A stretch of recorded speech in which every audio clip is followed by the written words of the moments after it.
오늘이 무슨 날이에요? 오늘은 안식일이에요, 그죠? 내일이 무슨 날입니까? 마들스데이요. 노기화 목사님이 한국 가시는 날이기도 하지만 마들스데이입니다. 그래서 우리가 특별히 우리 부모에 대한 사랑을 생각할 수 있는 그런 한 줄이었던 것 같아요. 한 줄이 될 거라는 생각을 합니다. 제가 그래서 오늘 제목을 포기할 수 없는 사랑이라는 걸로 제목을 잡았습니다. 제가 오늘 처음 들은 이야기인데 2주 전에 텍사스에서 총기 난사 사건이라는 거 여러분 들으셨죠? 저만 몰랐는 것 같아요. 저 너무 근데 오늘 성경 말씀 주제와 너무 닮아서 제가 그 이야기를 잠깐 해드리고 합니다. 텍사스에서 총기 사건이 났는데 텍사스에서 총기 난사 사건이 일어났는데 어떤 일이냐면 한 가족이 옷이 작아가 선물 받은 옷이 작아서 그 몰에 옷을 바꾸러 갔대요. 근데 이 부부 젊은 부부가 아이 둘을 데리고 이제 몰에 갔는데 이 아이가 큰 아이가 7살 정도 되고 둘째는 그보다 어린 것 같아요. 근데 갑자기 총기 난사 사건이 일어나니까는 이 엄마가 아들을 끌어안은 거예요. 끌어안고 그 순간적으로 그랬겠죠. 완전 본능적으로 이 아이를 끌어안았는데 총기 난사 사건을 해서 둘째도 죽고 남편도 죽고 엄마도 죽었는데 엄마 품 안에 갇혀 있었던 누구만 살아났냐면 처자들만 살아있어요. 이것이 어머니가 자녀를 향한 사랑이 아닐까라는 생각을 해요.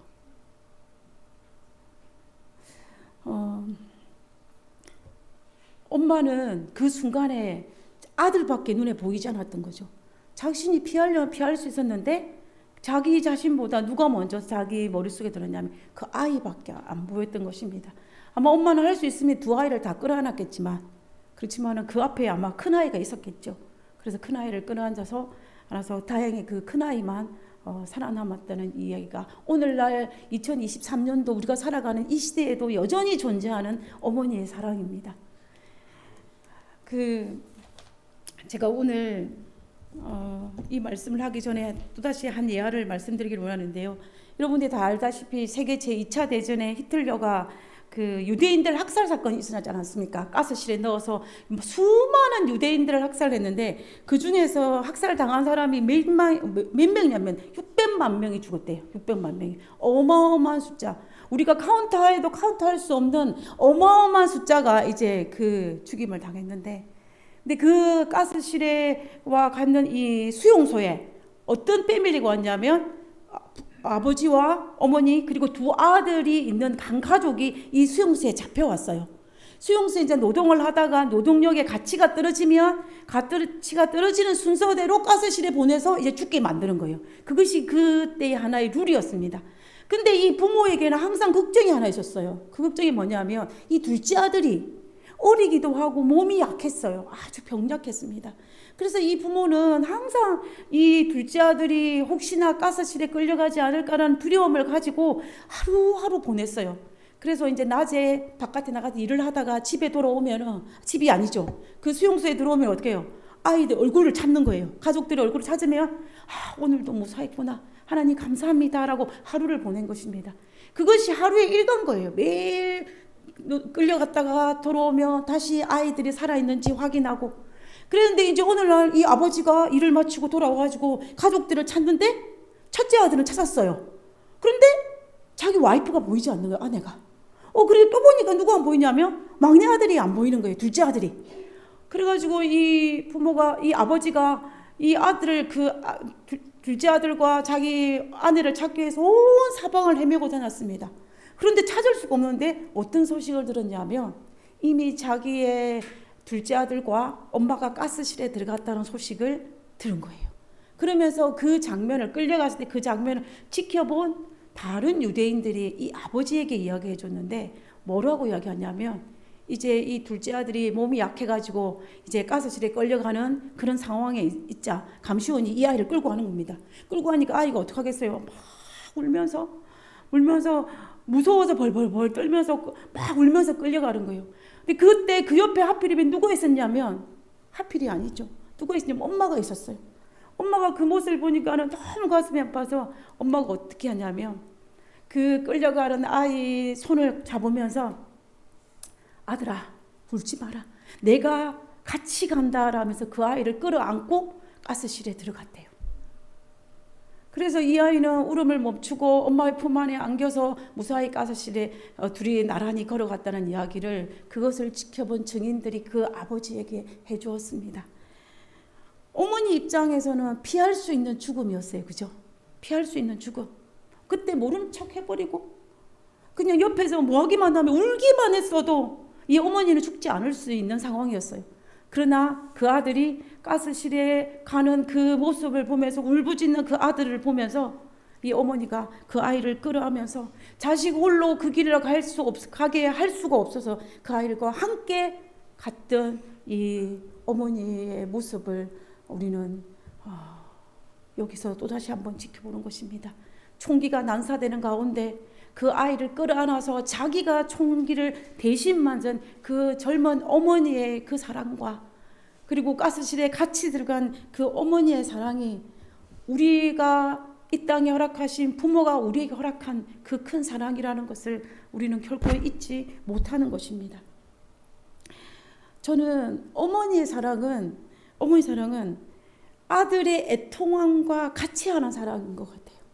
우리 하나님도 이 어머니의 사랑과 정말 비슷하게 그 절절하면서도 가슴 아리하는 사랑이 바로 어머니 하나님의 사랑이 아닌가라는 생각을 하게 됩니다. 우리가 이 땅에 살면서 하나님의 사랑을 얼마나 이해할 수 있겠어요?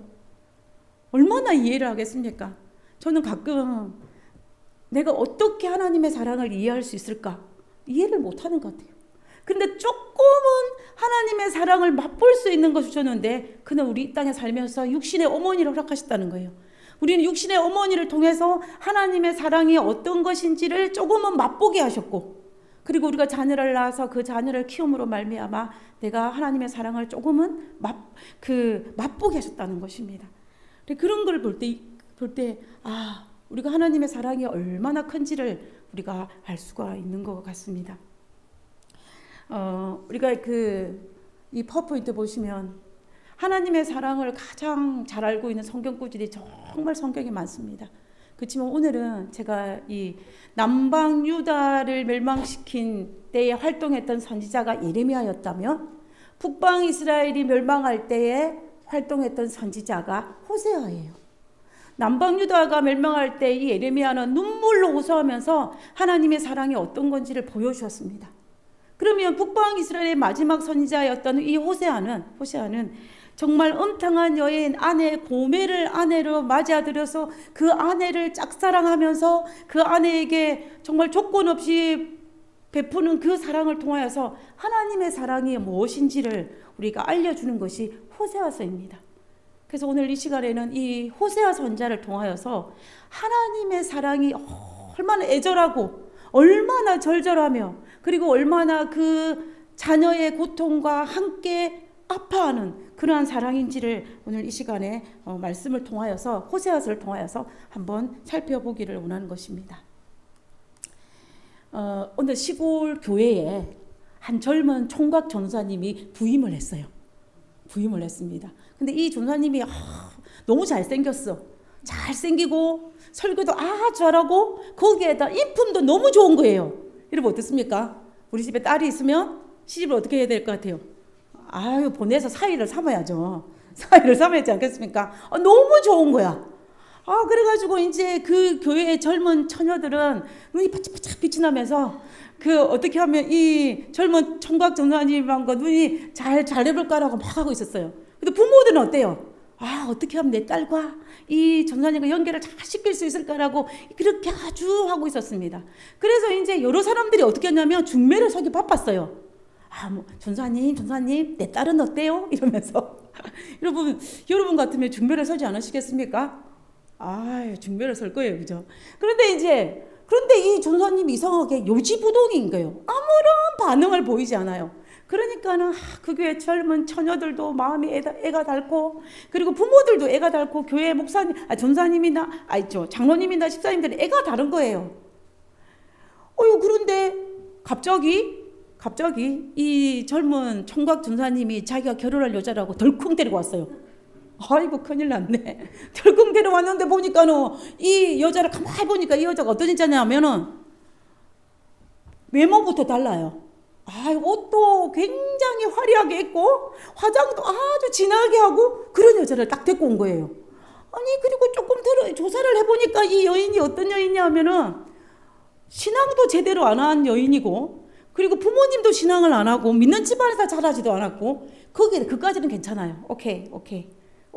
그랬는데 보니까는 이 여자의 직업이 뭐냐면은 율락가에서 일했던 여자를 데리고 온 거예요.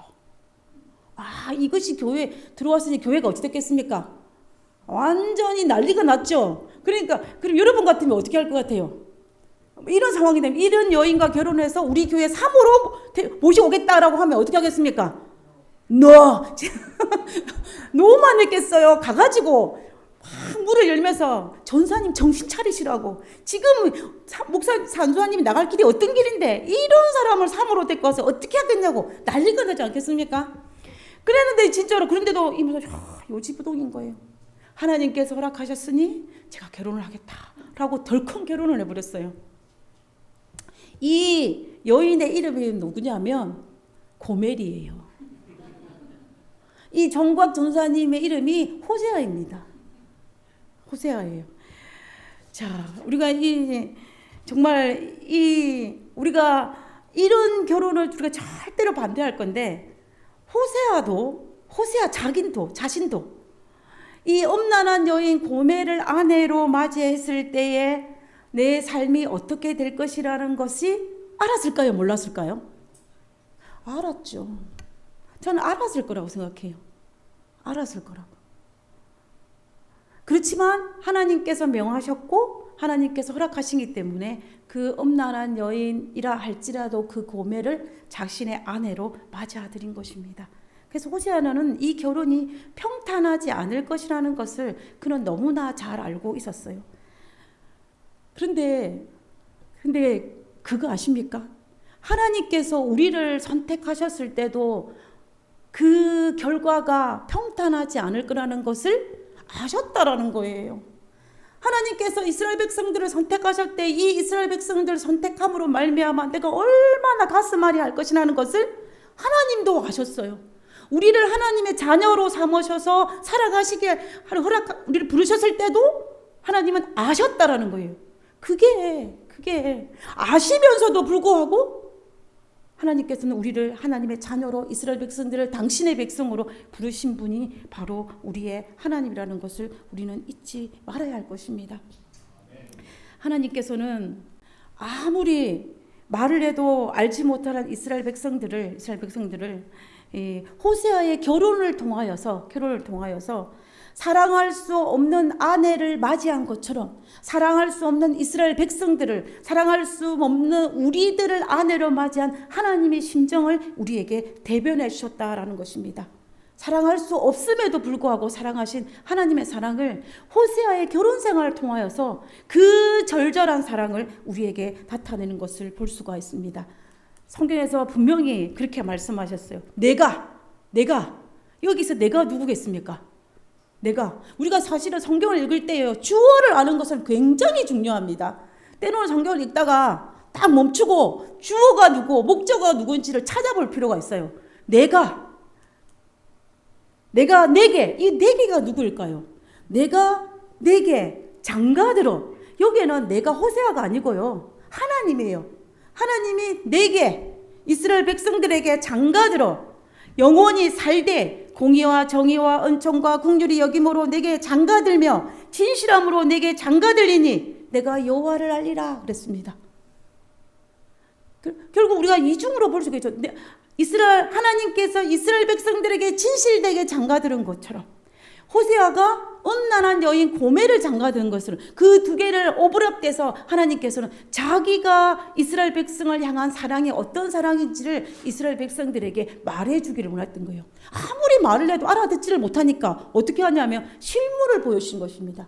우리가 구약의 성경의 많은 부분은 하나님께서 때로는 말로만 하지 않으시고 온몸으로 하셨어요. 온몸뿐만 아니라 또 자기 행 삶 전체를 나타내서 하셨는데 하나님께는 이 호세아를 통해서 그렇게 말씀하신 것을 볼 수가 있다라는 것입니다. 그래서 이제 예수님께서도 하나님께서도 이스라엘 여인과 결혼했다고 말씀하시면서 것을 볼 수가 있는데요. 자, 그러면 엄란한 이 여인과 결혼한 호세아의 결혼 생활이 평탄했을까요? 평탄하지 않았을 거예요. 처음에는 2명의 아들을 놓고 1명의 딸을 낳아서 그나마 겉으로 보기에는 그럭저럭 사는 것처럼 보였을 것입니다. 그런데 이 젊은 총각 전사님이 출장을 가거나 아니면 또 전도 여행을 가거나 이러면 집을 비우잖아요. 집을 비우면 이 아마도 호세아가 자기 아이들을 두고 몰래 나가서 옛날에 했던 그 율라가의 삶을 살다가 돌아왔는지도 모를 것입니다. 그때 아마 호세아에게 들키기도 했을 거예요. 그러면 호세아가 어떻게 했을까요? 화도 내보고 또 타일로 보기도 하고 내가 다시는 그러지 않겠다 약조도 해보고 아마 여러 가지 방법을 참해서 이 호세아는 자기의 가정을 계속 이어가려고 노력을 했을 것입니다. 그렇게 아주 힘들게 이 가정을 유지해가고 있었어요. 그런데 어느 날 호세아가 어디 갔다가 돌아와 보니까는 없어요. 와이프 없고 집안에 누가 있습니까? 아이들만 빽빽 울고 있는 거예요. 그러니까 이 호세아가 어때요? 기가 찬 것입니다. 기가. 그리고 어디로 갔는지 봤더니 옛날에 젊은 처녀 때 했던 그 율라가에 가가지고 그때 그렇게 놀고 있는 거예요. 엄청난 일을 하고 있는 것입니다. 자, 그때 호세아가 어떤 생각을 했을까요? 만약에 저라면 잘됐다. 하나님, 나 할 만큼 하지 않았습니까? 나 하나님 이만큼 했으니까 됐지 않습니까? 여기서 스탑. 여기서 그만하겠습니다. 라고 저 같으면 말할 것 같아요. 저 같으면 하나님 나 이제 하나님 내가 할 만큼 했기 때문에 이제 그만하게 해달라고 그렇게 아마 말을 했을 것입니다. 그래서 그랬는데 하나님께서 이 호세아를 찾아와서 뭐라고 말씀하시냐면 호세 3장 1절에 이렇게 말씀하십니다. 여호와께서 내게 이르시되 나에게 하나님께서 나타나서 호세아인 나에게 이르시되 이스라엘 자손이 다른 신을 섬기고 건포도 과자를 즐길지라도 여기서 건포도 과자가 뭐냐면 건포도는 이방인의 제사를 드릴 예물 중에 하나예요. 그러니까 건포도 과자를 즐겼다는 것은 우상 숭배를 즐겨 했다라는 이야기입니다. 그러니까 한마디로 말하면 이스라엘 자손이 다른 우상을 섬기고 건포도 과자를 즐기면서 우상 숭배를 즐기고 있을지라도 여호와가 그들을 사랑하다니 이 그들도 누구겠습니까? 이스라엘 백성이죠. 그들을 사랑하는지 나는 그가 우상 숭배할지라도 나는 여전히 그들을 사랑한다. 그러므로 너는 어떻게 하라? 가서 타인의 사랑을 받아 음녀가 된 그 여자를 사랑하라 그래요. 그 여자를 데려오라가 아니에요. 새 아이의 어머니를 데려오라가 아닙니다. 근데 뭐라고 해서 사랑하래요. 내가 억지로 데려오는 것은 가능할지 모르겠지만 사랑하라고 말씀하셨습니다. 이 말 속에는 뭐예요? 이 보통 문제가 아니에요. 자, 여기에서 고멜의 입장을 한번 보겠습니다. 고멜이 호세아를 사랑할까 안 할까요? 사랑 안 하죠. 사랑하면 어떻게 그 가정을 버리고 돌아가가지고 다른 남자의 사랑을 갈급하는 모습을 취하겠습니까? 그러면 이 고멜은 이미 호세아가 너무 답답해서 맨날 성경만 보고 맨날 기도만 하고 맨날 뭐 교과서 같은 이야기만 하니까는 이 고멜이 너무 답답해서 애정이 다 떨어진 거예요. 싫어하는 겁니다. 그래서 떠난 것입니다. 그런데 그런 요인을 두고 하나님께서 호세아에게 뭐냐면 내가 우상 숭배하는 이스라엘을 할지라도 사랑했으니 너도 사랑하라고 이야기하는 거예요. 하나님께서 호세아에게 요구한 건 짝사랑입니다. 일방적인 사랑을 하라는 거예요. 호세아가 사랑하지 않을지라도 너는 사랑하라는 것입니다. 왜? 나도 이스라엘 백성들이 나를 사랑하지 아니한다 할지라도 내가 사랑했다라고 이야기하는 것입니다. 하나님께서 지금 이 장면에서는요, 나도 이스라엘 백성들을 짝사랑하고 있다라고 이야기하는 거예요. 하나님께서 우리에게 나도 너를 짝사랑하고 있다라고 고백하시는 성경 구절이 바로 이 구절인 것입니다. 이 구절. 그래서 하나님이 얼마나 그 사랑을 포기할 수 없는 사랑이었는지 호세 11장 8절에 이렇게 이야기합니다. 에브라임이여. 여러분, 에브라임이 한번 쫙 읽고 하겠습니다. 에브라임이여, 내가 어찌 너를 놓겠느냐? 이스라엘이여, 내가 어찌 너를 버리겠느냐? 내가 어찌 너를 아드마같이 놓겠느냐? 어찌 너를 스보임같이 두겠느냐? 내 마음이 내 속에 돌이켜 나의 긍휼이 온전히 불붙듯 하도다. 제가 처음으로 이 말씀을 이해하고 묵상할 때 울었어요. 하나님의 사랑이 너무 애절해서. 여러분, 에브라임이 무슨 뜻인 줄 아십니까? 북방 이스라엘의 초대 왕이 여로보암이잖아요. 여로보암이 속한 지파가 에브라임 지파예요. 그래서 북방 이스라엘을 할 때에 에브라임이야, 에브라임이 하면 북방 이스라엘이요, 북방 이스라엘, 이 말이에요. 이 말인 것입니다. 남방 유다가 유다 지파잖아요. 다윗이. 그러니까 유다라는 말을 쓰고 북방 이스라엘은 에브라임이 초대왕이기 때문에 에브라임이라는 말을 씁니다. 근데 에브라임이요, 이스라엘이요, 똑같은 말이에요. 똑같은 말. 여러분, 애절할 때 말을 반복하지 않습니까? 지금 그 이야기입니다. 에브라임이여, 내가 어찌 너를 놓겠느냐? 놓을 수 있다는 말이 없다는 말이에요. 없다라는 얘기야. 내가 놓고 싶지만 못 놓는다는 이야기예요. 포기하고 싶지만 포기할 수 없다라는 이야기입니다. 그러면서 내가 어찌 너를 아드마같이 스보임같이 놓겠느냐 두겠느냐라고 이야기해요.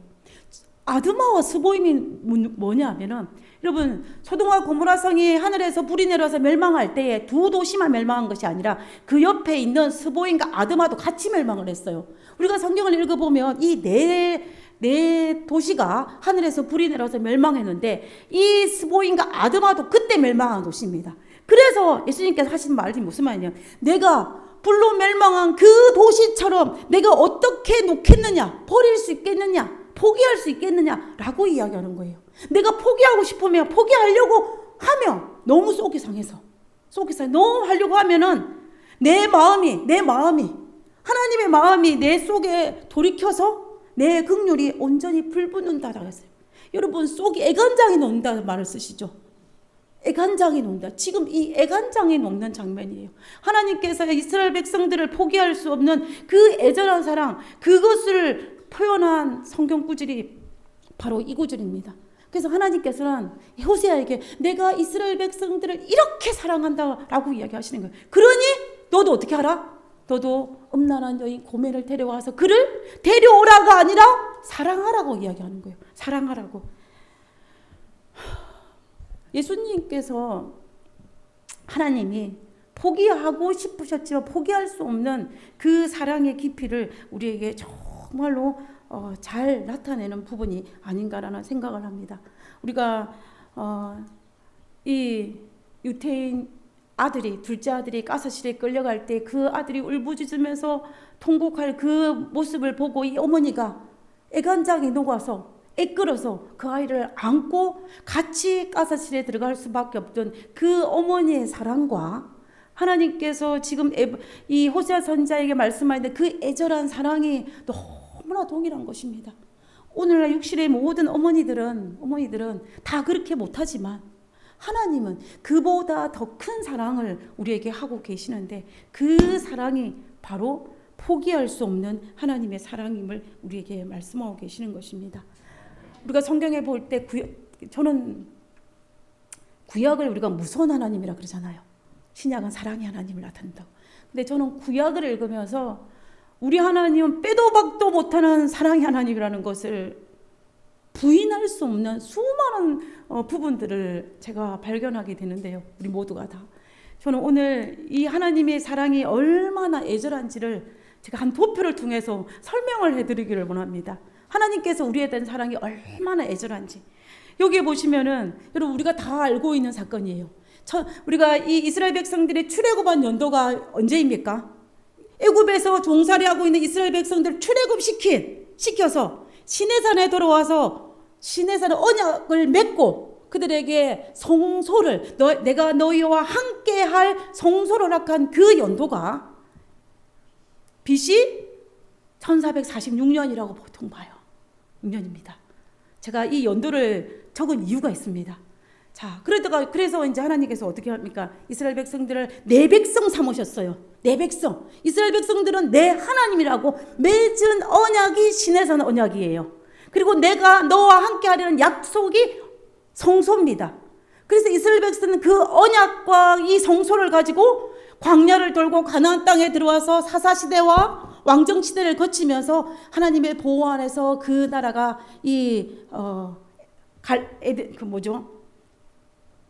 팔레스타인 지역에 정착하고 살았습니다. 근데 이 나라가 언제 망해요? 언제 망합니까?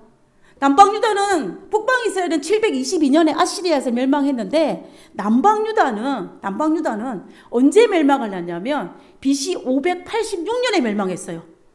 바벨론에 의해서. 자, 제가 그러면 이 연도를 대략적으로 살펴보면 이 기간이 얼마의 기간이 됩니까? 계산을 빨리 한번 해보십시오. 900년이에요. 900년. 자, 이 900년 동안 어떤 일이 있었습니까? 이스라엘 백성들이 하나님과 맺은 신에서 언약을 잘 지켰어요. 하나님의 백성이 되고 너는 내 하나님이 되려는 그 약속을 잘 지켰어. 그들이 하나님을 잘 섬겼습니까? 그렇지 않았죠. 그들이 가나안 땅에 도착한 지 얼마 안 지나서 그들은 우상 숭배하기 바빴습니다. 사사 시대를 거치면서 그들은 수도 없는 우상 숭배를 했습니다. 그뿐만 아니라 왕정 시대로 넘어가서도 그들은 여전히 우상 숭배의 길을 벗어나지를 못했어요. 왕도, 제사장도, 그리고 그 많은 백성들도 우상 숭배하기 바빴어요. 얼마나 우상 숭배를 했냐면 예루살렘에 의인 몇 명이 없어서 한 명이 없어서 멸망시킨다라고 말할 정도로 하나님과 맺은 신에서 언약을 완전히 까먹고 그들은 우상 숭배하기 바빴어요. 건포도 먹기 바빴습니다. 그래서 하나님께서는 몇 년을? 900년을 인내하셔서 남방유다를 멸망시키셨어요. 이 유다를 멸망시킬 때도요, 하나님께서 포기가 아니에요. 다시 건지기 위해서 포기하신 거예요. 어쨌든 900년 동안 하나님이 참고 인내하셨습니다. 그런데 하나님이 이 예루살렘 성전이 멸망하고 난 다음에 하나님께서 바벨론에 포로 잡혀가 있는 에스겔 선지자에게 예루살렘 성전이 회복될 이상을 보여주셨습니다. 에스겔 선지자에게. 성전의 회복이에요. 성전의 회복이라는 것은 뭐냐면 유다가 다시 회복할 거란 이야기예요. 그 이상을 보여줬는데 그 이상을 보여준 에스겔 43장에 기록된 그 이상을 보여준 연도를 계산해 보니까 572년이에요. 572년. 그러면 그 기간을 보면은 그 기간이 몇 년이다? 14년. 900년을 인내하면서 900년을 인내했던 그 사랑이 14년 동안 참지를 못하고 하나님께 회복해 주겠다 약조를 하시는 분이에요. 제가 그래서 900년의 인내와 14년의 참을 수 없는 사랑이라고 제가 이름을 붙였어요. 우리가 구약을 역사를 쫙 읽어보면 하나님께서 얼마나 인내하셨는지, 얼마나 가슴을 부여잡고 인내하셨는지 그 인내를 어디를 보면 알 수 있냐면 구약의 역사를 보면 알 수가 있어요. 그럼에도 그렇게 오래 기다리셨는데 그 사랑은 정말 고통당하는 그 사랑을 표현하고 싶어가지고 14년밖에 못 참으셨어요. 여러분, 저 같으면 야, 내가 900년을 참았으니까 야, 1000년 정도는 내가 사랑을 뭐하지 않아요? 표현하지 않아야지 라고 생각할 텐데 하나님은 고작 14년을 참다가 그 사랑을 토해내신 분이 우리 하나님이에요. 그런데 우리가 어떻게 우리가 하나님을 무서운 하나님이라고 감히 말을 할 수 있겠습니까? 하나님은 정말로 사랑의 하나님이라는 것을 우리가 알 수가 있는 것입니다. 아들이 가스실에 끌려갈 때 그 어머니가 그 아이를 안고 갈 수밖에 없었던 사랑이 바로 어머니의 사랑인 것처럼 하나님도 그 사랑을 감당치 못해서 14년 만에 토해내시는 거예요. 그리고 하나님이 바벨론으로 포로로 잡혀가는 그들을 홀로 보내지 않으셨어요. 홀로 보내지 않으셨습니다. 만약에 홀로 보내셨다면 여러분 성경에 기록된 에스더 사건은 일어나지가 않아요. 그렇지 않습니까? 하나님께서 함께 하셨기 때문에 에스더의 그 불임절이라는 그 절기가 생길 만큼 하나님께서 그들을 보호하셨어요. 하나님은 결코 그들을 홀로 가지 않았어요. 그들은 그 발강가에서 울면서 정말 고향을 그리워하면서 내가 홀로 왔다고 생각했을지 모르지만 하나님은 그들 옆에서 그들의 통곡과 그들의 울음과 그들의 회개와 그 모든 것들을 다 지켜보신 분이에요. 그리고 그들이 필요할 때 그 정말 채우신 분이 바로 하나님이셨습니다. 그 모든 것들을 경험했던 이스라엘 백성들이 그들이 돌아와서 성전을 회복하지 않습니까? 하나님의 사랑은 900년을 인내한 사랑이고, 그리고 14년 고작 14년을 참지 못해서 토해내는 사랑이 바로 우리 하나님의 사랑이라는 것을 우리가 알 수가 있다는 것입니다. 우리가요, 그런 사랑을 받는 사람이에요. 그 큰 사랑을. 우리는 진짜로 그냥 함부로 살 수 있는 사람이 아니에요. 그 큰 사랑을 받은 사람이 바로 우리라는 것입니다. 그 사랑이 너무 크기 때문에 우리는 이 세상에 살 때에 좀 당당해질 필요가 있는 것 같아요. 좀 어깨도 펴고 자신감도 가지고 당당하게 살아갈 필요가 있는 것 같습니다. 제가 20대 중반에 직장 생활을 하다가 이제 그때는 제가 목회를 한다는 생각은 이만큼도 없었고, 하나님이 너무 좋아서 성경을 공부하고 싶은 마음이 너무 강해서 성경 공부하러 올라갔어요. 서울에 올라가는데, 그때 제가 직장 생활하기 때문에 지금도 안 까먹는 게 적금을 2개 들고 있었어요. 적금 하나는 들다가 이제 만기가 안 된 걸 우리 엄마 보고 계속 넣으라고 주고, 다른 하나가 만기가 됐어요. 한 1년 6개월 정도 일을 했는데, 이 만기된 게 뭐냐면 그 당시로는 200만 원을 받는 거였어요. 200만 원을 받고 한두 달 받은 그 월급하고 합쳐가지고 등록금을 내고 기숙사비를 내고, 이제 제 수중에 남은 돈이 한 32만 원이 있어요. 제가 금액도 안 까먹어요. 32만 원을 수중에 들고 이제 서울에 올라갈 상황이었어요. 근데 엄마에게 선의의 거짓말도 하고, 뭐라고 거짓말했냐면, 엄마, 제가 기독교 교육학과에 들어가요, 이 말만 했어요. 우리 엄마는 제가 선생님이 되기를 너무나 원하셨거든요. 그러니까 우리 엄마는 아무것도 모르고 끝에 교육학과라는 말이 들어서, 아, 드디어 내 딸이 내 소원을 들어주는구나 라고 생각한 거예요. 나는 그게 아닌데. 그래서 기독교 교육학과로 가요라 그 말만 한 거예요. 기독교 교육학과 목회학이 제 전공이거든요. 뒷말은 안 했어요, 제가. 거짓말을 한 게 아니라 그냥 말을 안 한 거예요. 그래서 이제, 그런데 엄마가 대학원을 이 20대 중반에 올라간다 하니까는 엄마가 뭐라고 하시냐면은, 그래서 제가 엄마한테 이야기했죠. 엄마의 도움은 안 필요하다고. 이제 이 나이 정도 됐으니까 내가 알아서 하겠다고. 그렇게 이제 올라간 거예요. 32만 원을 들고. 근데 그때 엄마가 제 손을 잡고 뭐라고 약속했냐면, 그래, 너 힘으로 해봐라. 그런데 만약에 하다가 안 되면 그때 나한테 도움을 요청해라. 그 말을 하셨어요. 와, 저는 그 말을 들으면서 제가 진짜로 마음이 든든했어요. 그 말 듣기 전에는 저는 누구 백만 있었냐면 하나님 백만 있었거든요. 하나님이 있으니까 난 할 수 있다고 생각했어요. 32만 원 들고 서울에 올라가도 노 프라블럼. 이 경상도에서 있던, 태어나서부터 지금까지 경상도에만 살았는데 서울에 올라가도 아무 문제가 없다고 생각을 했는데, 어머니가 그 말을 하니까 용기가 넘치는 거예요. 그래서 제가 32만 원을 들고 서울에 올라갔으니까는 어떻게 했어요? 별로 쉬운 사람은 아니었겠죠. 할 수 있는 모든 아르바이트를 다 하면서 무사히 졸업을 했어요. 졸업을 했는데 제가 그 3년 또 졸업 8년 동안 절대 주눅 들지 않았습니다. 왜냐하면 하나님도 있고 나의 엄마도 있는데 제가 왜 주눅이 들어야 됩니까? 제가 아주 당당했어요. 그래서 나중에 제가 3년 동안 교육전수로 나간 교회가 있어요. 그 교회 장로님이 마지막에 어떻게 제가 힘들게 공부했던 사정을 그때 알았어요. 그 장로님이. 그러면서 왜 진작 말하지 않았냐고 저한테 그렇게 말할 정도로, 제가 우리 엄마와 그리고 저희 하나님을 듣고 이 3년 동안 넉넉히 살았습니다. 왜냐하면 제가 그분들의 사랑 때문에 제가 절대로 주눅 들 필요가 전혀 없었던 거예요. 저는 그렇게 부모의 큰 사랑을 받으면서 이제 졸업을 했는데, 저는 10대 때 사춘기를 안 했다고 생각을 했거든요.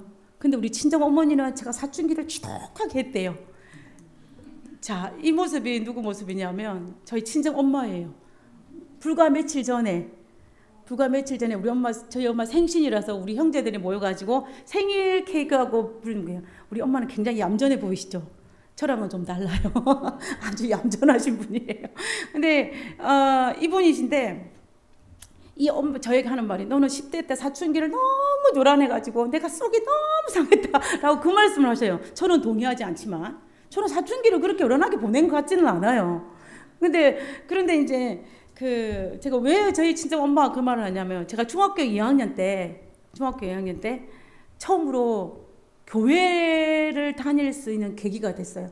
여기 있는 우리 전장로님 패밀리가 저희가 살고 있는 동네로 이사를 오셔서 그분들이 겨울방학 때 학생 전도회를 열었어요.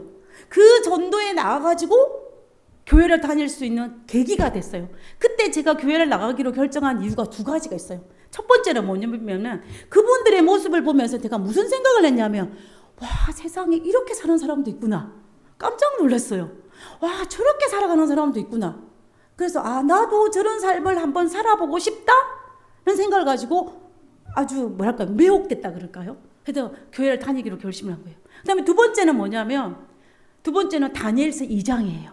다니엘서 2장에 예언되어 있지, 그 모든 예언을 보면서 하나님은 살아계시다라는 생각을 제가 하게 된 거예요. 그래서 그 두 가지 이유 때문에 제가 정말 빼도 박도 못하고 그 이후로 계속 교회를 다녔습니다.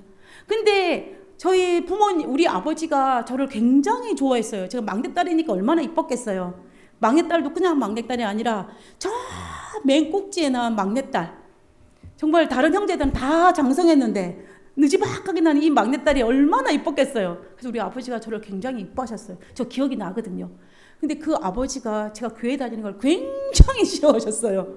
굉장히 싫어가지고 저희 아버지가 정말 엄청나게 야단을 많이 치시고 불효령도 내리시고 호적에 파버린다 그러시고 제가 보는 성경책을 빼앗아 불에 태우기도 몇 번을 하셨어요. 그러면 이제 그 옆에 누가 있어요? 그 모습을 다 지켜보는 우리 엄마가 있는 거예요.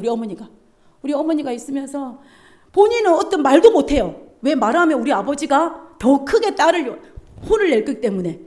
그래서 우리 어머니는 말도 못하고 옆에 이제 있는 거예요. 그러다 우리 아버지가 혼을 잔뜩 내고 난 다음에 이제 밖을 나가시면 우리 엄마는 나를 끌어안고 속으로 들어가는 울음을 우시면서 나를 설득하는 거예요. 여러분, 속으로 들어가는 울음을 들어보신 적 있으십니까?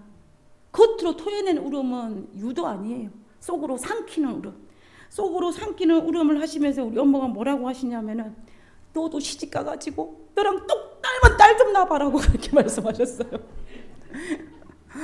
그래서 제가 딸을 안 낳나 봐요. 너는 똑같은 딸을 낳아봐야 내 마음을 안다고 그러면서 크게 말하면 어떻게 해요? 우리 아버지가 바깥에 듣잖아요. 그러니까는 속으로 삼키면서 하면 눈을 하면서 나를 잡고 이렇게 우시면 그분이 바로 이분이세요. 그래서 저는 그 어머니가 속으로 삼키면서 울었던 그 사랑을 제가 압니다. 제가 알아요. 우리 아버지가 돌아가시고 난 다음에 제가 종교의 자유를 누렸지만 돌아가시기 전까지는 종교가 굉장히 힘들었거든요. 그 모든 과정을 옆에서 지켜보시면서 속으로 삼키며 울었던 우리 어머니의 그 사랑을 제가 잊지를 못하는 것입니다. 우리 예수님도, 우리 하나님도 이스라엘 백성들을 향한 사랑이 얼마나 큰지를 호세아서를 통하여서 내가 속으로 삼키는 울음을 토해내며 내가 이스라엘 백성 너희를 사랑한다 라고 고백하시는 거예요. 우리가 그 사랑을 받고 있다라고 호세아 선지자를 통해서 우리에게 말씀하시는 것입니다. 그러니 우리의 사랑이 얼마나 크고 얼마나 위대한지를 알 수가 있는 것입니다. 여기 보면 그래서 예수님이 이렇게 말씀하시죠. 에브라임아, 내가 어떻게 하랴? 어떻게 하라? 도대체 내가 어떻게 해줘야 너가 정신을 차리겠냐? 이 말이에요. 우리 엄마가 한 말 그 똑같은 말이죠. 너가 시집 가서 너랑 똑 닮은 딸을 낳아봐라. 그래야 내 마음을 알지. 똑같은 말이에요. 유다야, 내가 어떻게 하랴? 너의 인에는 아침 구름이나 시에 없어지는 이슬 같도다. 너의 믿음이, 너의 신앙이 아침에는 안개가 저 꼈지만은 해가 중천했다면 사라지는 안개처럼 쉽게 사라지는 것과 똑같다라고 이야기하는 것입니다. 여러분, 아침에 교회 올 때 이 나파에 안개가 자꾸 끼었죠, 그죠? 우리가 밥 먹기 위해서 나가면 분명히 안개는 걷혀 있을 것입니다. 그렇게 그 믿음이, 이스라엘 백성의 믿음이 마치 안개와 같이 정말로 쉽게 얻어진다는 거예요. 조금 힘든 일이 있고, 조금 기분 나쁜 일이 있고, 조금 안 좋은 일이 있고, 무슨 일이 있으면 신앙이 온데간도 없이 사라지는 그런 믿음을 소유하고 있다라고 이야기하는 것입니다. 그러면서 에브라임아, 내가 어떻게 해주랴? 어떻게 해주면 너희가 그렇게 하지 않겠느냐라고 호소하시는 하나님이 바로 이 성경 구절인 거예요. 그러니 이 사랑을 깨닫는 호세아가 하나님 앞에 어떻게 말해요? 하나님, 나 고멜 이제 안 사랑할래요. 말할 수 있겠습니까? 하나님의 그 사랑을 알았기 때문에 호세아가 고멜을 사랑하여 데리고 온 거예요. 호세아가 데려온 것입니다. 한번 상상을 해보세요. 한번 상상을. 이 보리와 은 3개를 주고 율락가에 가 있는 고멜을 데리고 올 때에 이 호세아가 어떤 기분이었을까요? 정말로 처참해진 이 여인을 데리고 오면서 그의 마음이 아주 복잡했을 것입니다. 복잡했을요. 그럴 때 그의 귀 속에 아마 이 호세아의 머릿속에 이 하나님의 음성이 들었을 것입니다. 호세아야, 너의 심정이 바로 나의 심정이다. 나의 심정이다. 그럼 호세아가 말하죠. 하나님, 어떻게 내 심정을 갖냐고. 그러니까 하나님이 뭐라고 하실 거예요? 나는 이미 이스라엘 백성들이 그렇게 하였음에도 불구하고 내가 그를 사랑했으니 너의 심정과 나의 심정이다. 이제 내 마음을 알겠니? 라고 이야기하는 것입니다. 하나님의 사랑이 그런 사랑이에요. 우리가 하나님은 우리를 포기하고 싶지만 포기할 수 없는 사랑이에요. 여러분, 포기하십시오. 하나님이 우리를 포기하기를 기대하지 마시라는 이야기예요. 그 말이 무슨 말이냐면 내가 이제 하나님 버리고 떠날 거라고 기대하지, 그런 생각조차 하지 마시기 바랍니다. 왜냐하면 우리 하나님은 우리를 포기하지 않으시는 하나님이에요.